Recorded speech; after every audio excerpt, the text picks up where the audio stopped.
Hey, are you getting close to retiring, or maybe you've already retired, or maybe you're looking for a good hobby, in those retirement years? Have you considered wood carving as maybe a good retirement hobby? In this video, I'm going to cover 6 reasons why I think wood carving, especially hand carving or what we call whittling, is the ideal retirement hobby. So join with me and let's get started. Okay, the first reason I'm going to talk about is purpose. All of us need to wake up every morning with a purpose in mind, something that we want to do and look forward to doing, for the day. And, for the past 25, 35, 40 years, you've woken up every morning for something to look forward to during your day at work. And, you maybe made something, you maybe served a customer, or maybe you taught somebody or learned a new skill. So wood carving, can do all of those things and more. For me personally, this is a God-given desire to create and to serve others through my creations. Whether that might be, creating a craft to give to my children or a family member, or to teach others, just like right now through this YouTube video. Okay, a second reason is going to be your health. Whittling or hand carving is very good for your mind and your body, and it keeps your mind occupied. It also helps to improve the strength in your hands, and some research groups say that a strong grip or strong hands may lead to a longer life. But I can attest to the fact that, whittling is a great distraction from life stresses, and I've had a lot of those in the past few years. So whittling has been very calming and had a great effect on my life from that standpoint. But wait, there's more. One thing I really like about the hand carving or the whittling is you don't have to worry about certain things like dust. Now, you can sand your carvings a minimal amount if you want to, but a lot of people don't even worry about sanding, so you don't normally need to worry about a lot of dust. You don't have to worry about a lot of loud noises either. It's a very calming, very quiet kind of a hobby. The only thing you do have to consider is just not getting a serious cut, on your finger or your hand. And for that, we have carving gloves, which do a wonderful job of protecting you there. Now, some of us, as we're getting older, a challenge might be, we might have arthritis, we might have things like carpal tunnel or tendonitis and that kind of thing. In that case, you probably want to consult your doctor, before taking up a really hand-intensive kind of hobby like this. But there is another option, and that could be power carving. I do a lot of power carving, and I've got some power carving videos out there. It's a little bit easier on the hands, especially when you're trying to carve really hard wood. But I would, check that out and check with your doctor about what you can do. But, power carving is a very enjoyable. You do have to put up with a little bit more of the issues like dust and eye protection and noise. So you do have to kind of consider those things when you do power carving.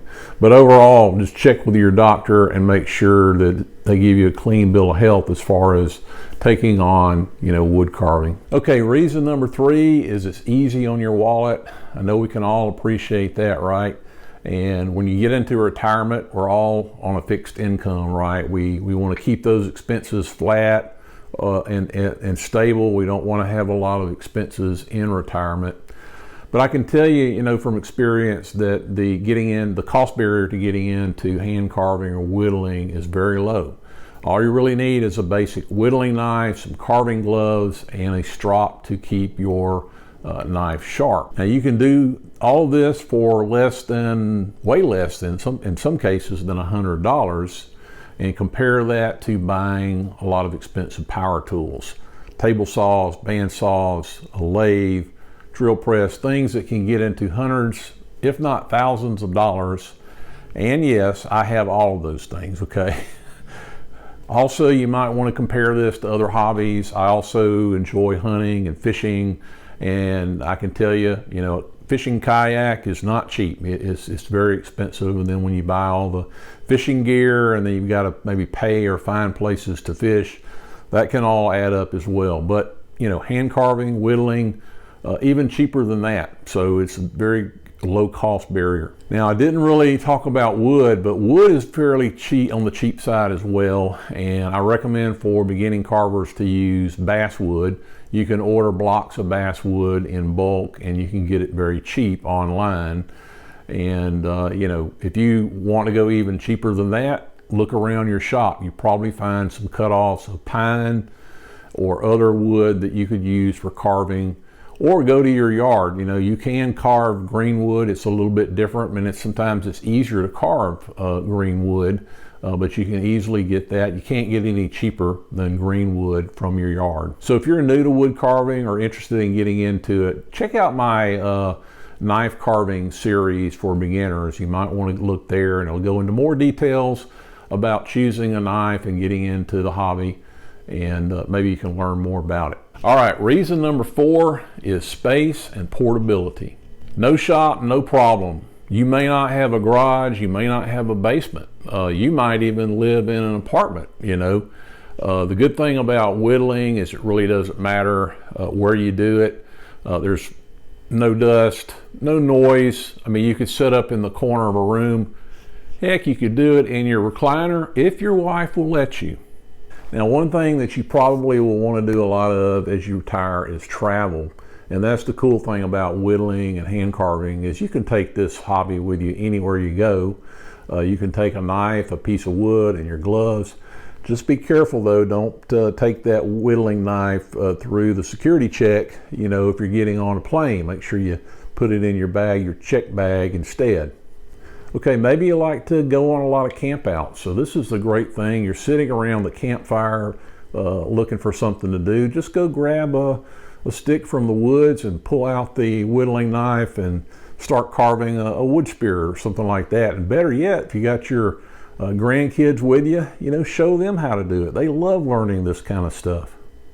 Okay, reason number 5, maybe you're looking for a side hustle. Okay, not all of us want to work and make money in retirement, and I get that, understand that. So this one may not be for everybody. And I guarantee you, you're not going to get rich on doing this. It may be just a supplemental to your retirement, but it could help with paying for some trips or maybe some additional tools for your shop.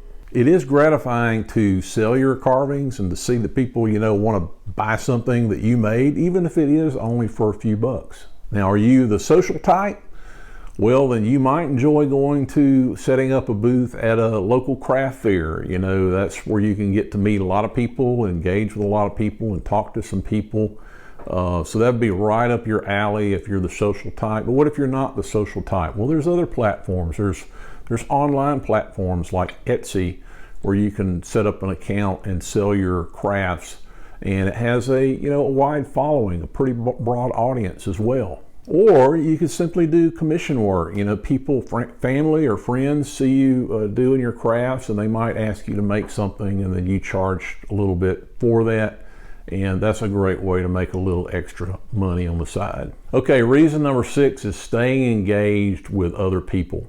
You know, a common fear in retirement is that you're going to be, losing that work community that you've always come to. And now you've got to find a new community, right? New people to hang out with. And it's very important. That's very important for your mind. It's very important, for your health, that you stay engaged with other people.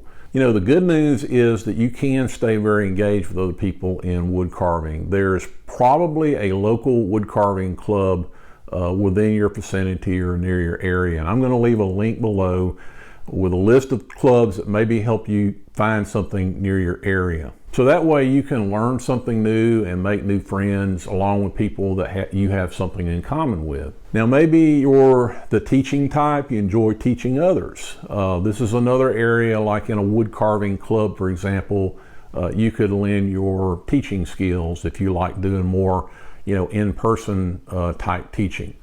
If you're like me, you might want to start a YouTube channel. You might want to make your own videos to show your friends and your family or other people how to make certain things. And maybe in the future, I'll do some more videos on how to do that. Or you may want to keep this real simple. You may just want to make your carvings to give out to other clubs. Maybe you're involved in your church, maybe a civic club. Maybe they're looking for things like door prizes or a silent auction.